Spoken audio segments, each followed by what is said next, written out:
সরকার কি আসলে বিডিআর ম্যাসাকারের তদন্ত করতে যথেষ্ট আন্তরিক? এই প্রশ্ন বারবার আমাদের সামনে হাজির হচ্ছে। আজ কিছুক্ষণ আগেই একটা ঘটনা, সেটা হচ্ছে এই তদন্তে খুব গুরুত্বপূর্ণ রোল প্লে করতে পারেন এরকম একজন সাবেক বিজেআর, এখন তো বিজিবি হয়ে গেছে, বিজিবি মহাপরিচালক দেশ ত্যাগ করতে যাচ্ছিলেন এবং তাকে রীতিমতো সোশ্যাল মিডিয়াতে শোরগোল করে থামানো হয়েছে এবং আটক করা হয়েছে। আমি আসবো এই জায়গায়, তার আগে আমরা যদি একটু ঘটনাক্রম দেখি। এই সরকার দায়িত্বে আসার পর থেকে এই আলাপটা খুব হয়েছে, সেটা হলো বাংলাদেশে বিডিআর যে ম্যাসাকার তার তদন্তে একটা কমিশন গঠন করা জরুরি। সেই কমিশন গঠন করা হবে বলে স্বরাষ্ট্র মন্ত্রণালয় বলেছিল একাধিকবার, স্বরাষ্ট্র উপদেষ্টা বলেছেন, এটা নিয়ে কথা বলেছি আমরা। তারপর হঠাৎ করে বলা নেই কওয়া নেই জানা গেল কোর্টে গিয়ে তারা জানিয়েছেন যেহেতু এটা নিয়ে মামলা বিচারাধীন আছে, নতুন কোনো তদন্ত কমিটি গঠিত হতে পারে না। এবং ঘটনাচক্রে এটা আবার একদিন আগে মাঠে চলেও আসে এই তথ্যটা যে এটা হবে না। আমরা বুঝতেই পারি এগুলো কিভাবে হয়। যাই হোক, যদিও আমরা তখন দেখি আইন উপদেষ্টা ডক্টর আসিফ নজরুল একটা স্টেটাস থেকে যে স্বরাষ্ট্র মন্ত্রণালয় তার কাছে এটা রেফারেন্স পাঠিয়েছিল এবং তিনি বলেছেন, হাইকোর্ট যা বলেছে, হাইকোর্টে কমিটির কথা বলেছে সেটাই করা উচিত, মানে এই তদন্ত কমিটি তৈরি করা দরকার, এভাবেই বলেছিল, কিন্তু করেনি। এরপর যথারীতি যেটা হলো, শোরগোল হলো, কথাবার্তা হলো।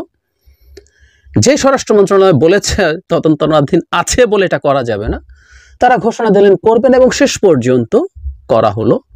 বিডিআরের একজন খুব পরিচিত এবং বেশ স্বনামধন্য ডিজি জনাব ফজলুর রহমানের নেতৃত্বে এই কমিটি তৈরি করা হয়েছে। এবং আমরা বারবার যে কথাটা বলছি, এটা শুধুমাত্র কিছু সেনা সদস্য হত্যা করা না, এর সাথে বাংলাদেশের সেনাবাহিনী, বাংলাদেশের সার্বভৌমত্বকে ধ্বংস করা একটা সুদূর প্রসারী পরিকল্পনা এবং প্রভাবের আছে। সুতরাং এটা নিয়ে সিরিয়াসলি কথা হতে হবে, আমরা বলেছি এবং রাইটলি বলেছি।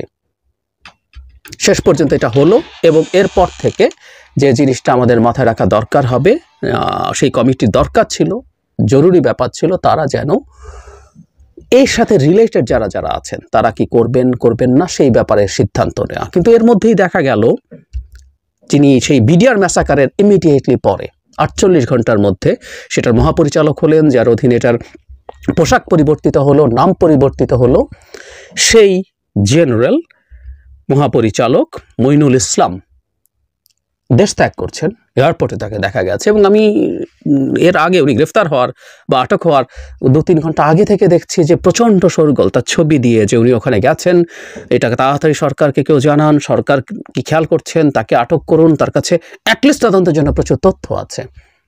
এবং আমরা যদি মনে করি যে এর সাথে গভীর কোনো ষড়যন্ত্র আছে, সেই ষড়যন্ত্রের অংশ হিসেবে এই মহাপরিচালক থাকার কারণ আছে, যৌক্তিক কারণ আছে। কারণ পরবর্তীতে যিনি আসবেন তিনি তদন্ত সহ সব কিছুকে ভিন্ন খাতে প্রবাহিত করার দায়িত্বপ্রাপ্ত হবেন, সাধারণ যুক্তি এটা বলে।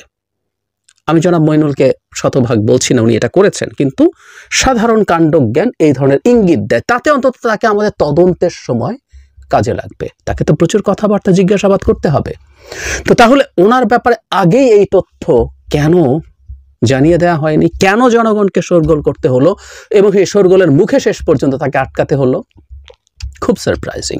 অথচ হওয়ার কথা ছিল এসব তথ্য থাকবে এবং উনি স্পন্টেনিয়াসলি ওখানে আটকে যাবেন গেলেই, বা তারও আগে তাকে সেটা জানিয়ে দেওয়া উচিত ছিল যে এই কমিটি কাজ করার সময় পর্যন্ত অন্তত আপনি থাকবেন এবং তার সংশ্লিষ্টতা পাওয়া গেলে তাকেও এটাতে যুক্ত করে তাকে গ্রেফতার করাও হতে পারে কখনো।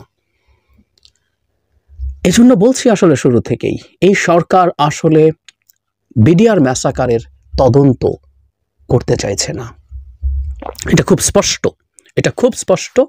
এবং স্বরাষ্ট্র মন্ত্রণালয়কে আমরা এটার জবাবদিহি আগেও চেয়েছিলাম, এখনও চাইছি, কারণ এই কাজগুলো, এই দায়িত্বগুলো স্বরাষ্ট্র মন্ত্রণালয়ের।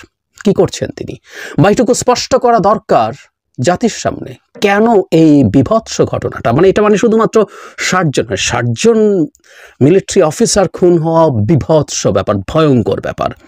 এর চাইতেও বড় ব্যাপার হচ্ছে আমরা কত অরক্ষিত, আমাদের গোয়েন্দা বাহিনী কত অক্ষম। অ্যাপারেন্টলি মনে হবেই যে আমাদের দেশে এসে এরকম ঘটনা ঘটিয়ে দেওয়া যায়, পালিয়ে যাওয়া যায় এবং সেটাকে ধামাচাপা দেওয়া যায়। এটা আমাদের সার্বভৌমত্বের জন্য মারাত্মক হুমকি। সো এই জিনিসটা নিয়েও ছেলে খেলা দেখছি, এটা অবিশ্বাস্য। আমার মনে হয় প্রতি ধাপে আমাদেরকে চরম শোরগোল চালিয়ে যেতে হবে এটার একটা সুষ্ঠু তদন্তের এবং বিচারের জন্য।